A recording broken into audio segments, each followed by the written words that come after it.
Welcome to study IQ। I am Amit किलोर।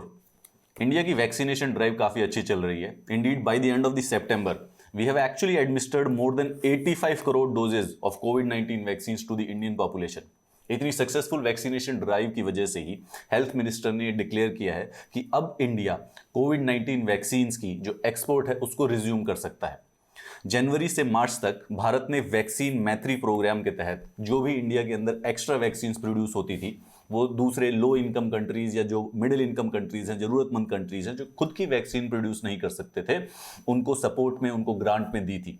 However मार्च के बाद India में क्योंकि सेकेंड वेव ऑफ कोरोना आने की वजह से हमें जरूरत ज्यादा पड़ गई थी, तो किसी भी ऐसे एक्सपोर्ट को, वैक्सीन के एक्सपोर्ट को बंद कर दिया गया था। नाउ सिंस सेवरल मंथ्स हमारे यहाँ पर कोविड-19 के जो डेली केसेस हैं उनका नंबर काफ़ी घट चुका है। 85 करोड़ से भी ज़्यादा डोजेज वैक्सीन की लग चुके हैं और वैक्सीन की खुद की प्रोडक्शन भी बढ़ गई है। उसकी वजह से दोबारा से वैक्सीन एक्सपोर्ट्स को रिज्यूम किया जा रहा है। इसके पीछे एक मेन रीज़न ये भी है कि कोवैक्स, जो कि ग्लोबल वैक्सीन शेयरिंग प्लेटफॉर्म है, उसका जो लेटेस्ट सप्लाई फोरकास्ट है वो बताता है कि बाय द एंड ऑफ 2021 वो सिर्फ और सिर्फ 1.4 बिलियन डोजेज ही डिस्ट्रीब्यूट कर पाएंगे, जबकि उनका पहले प्लान था कि वो 2 बिलियन डोजेज डिस्ट्रीब्यूट कर देंगे 2021 के अंत तक। यानी कि कम से कम 60 करोड़ वैक्सीन की कमी पड़ गई है। अभी तक कोवैक्स ने 15 सितंबर तक सिर्फ 280 मिलियन डोजेज ही डिस्ट्रीब्यूट की हैं, यानी कि सिर्फ 28 करोड़ ही कर पाए हैं, जबकि प्लान था 200 करोड़ का। और उसके बावजूद भी अभी अगर वो और तेजी से करेंगे भी तब भी 60 करोड़ की कमी पड़ गई है। कोवैक्स के बारे में, कोवैक्स का मतलब होता है कोविड-19 वैक्सीन ग्लोबल एक्सेस, और उसको एब्रीवेट करके कहा जाता है कोवैक्स। बेसिकली एक वर्ल्ड वाइड इनिशिएटिव्स है बड़ी बड़ी ऑर्गेनाइजेशंस का कि जो वैक्सीन से कोविड-19 की उनको इक्विटेबली ऐसे कंट्रीज जो कि जरूरतमंद कंट्रीज जिनके पास ऐसी कैपेसिटी नहीं है कि वैक्सीन को प्रोड्यूस कर सके, उनको भी दी जा सके। इसके अंदर एक पुराना, जिसको वैक्सीन अलायंस, जिसको पहले गावी के नाम से जाना जाता था, the CEPI, the coalition of the epidemic preparedness innovation and the World Health Organization, ये तीनों के तीनों इन्वॉल्व है। इसके साथ साथ यूनिसेफ इज ऑल्सो दी की डिलीवरी पार्टनर। यूनिसेफ कोविड-19 पैंडेमिक आने से पहले भी विश्व का सबसे बड़ा सिंगल लार्जेस्ट वैक्सीन बायर था, तो उसके पास काफी एक्सपीरियंस है वैक्सीन बाय करके उसको जरूरतमंद लोगों तक डिस्ट्रीब्यूट करने का। Hence it is also involve in it. Covax का उद्देश्य होता है कि ये इंटरनेशनल रिसोर्सेज को कोऑर्डिनेट करता है ताकि लो और मिडिल इनकम कंट्रीज हैं उनके पास इक्विटेबली कोविड-19 का एक्सेस दिया जा सके।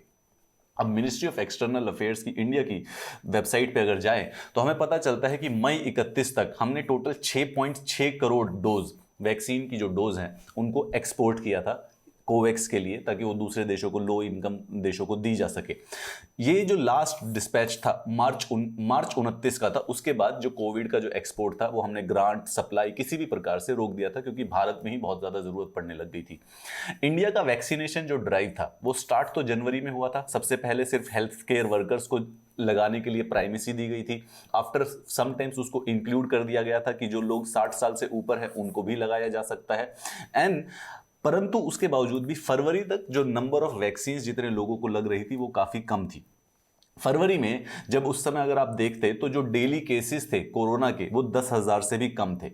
ऐसा बिल्कुल जून 2020 में जब पैंडेमिक स्टार्ट हुआ तो जून 2020 से जब केसेस गिरने लगे थे तो गिरते गिरते गिरते गिरते फरवरी तक पहुंचते पहुंचते 10,000 आ गए थे।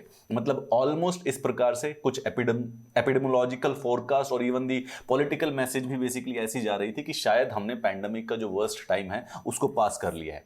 परंतु मिड फरवरी के समय में ही महाराष्ट्र के कुछ डिस्ट्रिक्ट्स थे जहां पर एक्चुअली में कोरोना के केसेस में थोड़ा सा शार्प स्पाइक आने लग गया था।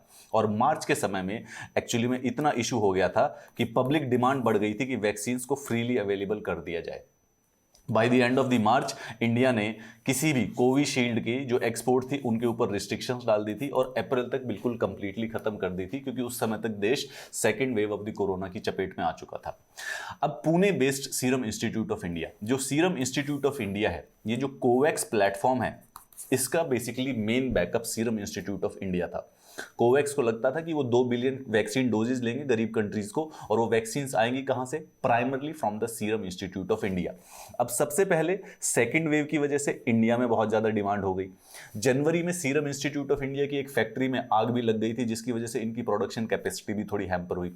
इनका प्लान था कि वो पर मंथ 100 मिलियन डोजेज बना देंगे, लेकिन वो इस समय कई बार बीच में वो रुक गई। मई जून तक वो सिर्फ 60 मिलियन के करीब ही बना रहे थे, यानी 10 करोड़ पर मंथ बनानी थी, लेकिन वो सिर्फ 6 करोड़ पर रुक गई थी due to the increasing demand in India और बेसिकली एक एक्सीडेंटल फायर की वजह से भी।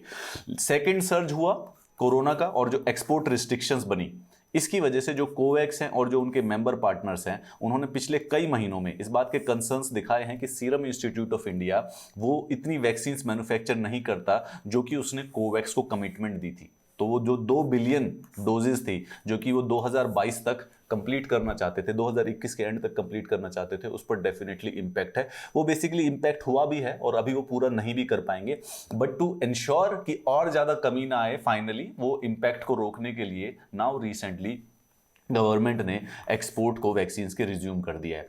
इंडिया ने यह भी स्पेसिफिकली कहा है कि we will only be giving access supply.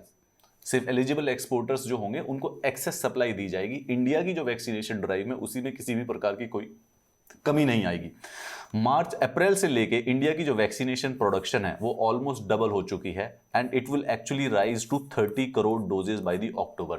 कहने का क्या मतलब है? मतलब कि ये है कि एक महीने, पूरे अक्टूबर के महीने में India total 30 crore doses produce करेगा वैक्सीन्स की। Where as we'll be using how much? हम अप्रोक्सीमेटली 70 से 80 लाख लोगों को वैक्सीन करते हैं पर डे में।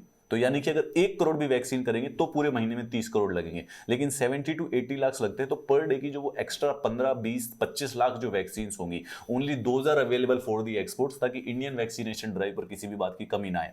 इसके साथ साथ देखो, इंडिया को इस समय कई सारे फैक्टर फेवर कर रहे हैं। आपने देखा होगा इंडिया कुछ महीने से आपने एक्चुअली में चेक भी नहीं किया होगा कि कोरोना के पर इंडिविजुअल केसेस कितने आ रहे हैं। There has been a steady decline in the new cases. Almost देश के जो आधे से ज्यादा अडल्ट है उनको मिनिमम 1 डोज लग चुकी है। And yes, there have been certain reports कि जिनको फुल्ली वैक्सीनेशन हो जाती है, दोनों डोजेज लग जाती है, उनको भी कभी कभी कोरोना के केसेस रिपोर्ट किए गए हैं, बट कभी भी कोई सीरियस केसेस या सीवियर डिजीज या उसमें मोर्टेलिटी होने की कोई संभावना नहीं है। तो मोर और लेस वो हम एक्चुअली में सेफ्टी को क्रॉस कर चुके हैं। इसकी वजह से उसके साथ साथ कोवैक्सीन जो कि अपनी इंडिजीनियस वैक्सीन है, उसकी भी सप्लाई बहुत ज्यादा बढ़ गई है। And within next coming few months Sputnik 5, Sputnik light, Corbevax, ZyCoV D, अलग अलग और जो इंटरनेशनल वैक्सीन है, they are also being projected to be available in India. तो मतलब right now is the time कि Serum Institute of India and India more specifically अपनी जो कोवैक्स को कमिटमेंट है उनको पूरी कर सकता है। एंड दो स्मॉल कंट्रीज जो कि अफोर्ड नहीं कर सकते हैं, उनको यूनिसेफ के द्वारा अब हम वैक्सीनेशन भेज भी सकते हैं। I think we can actually say good job India as far as the vaccination is concerned. You can join this Telegram channel and you can also hit me on my social media. Have a nice day.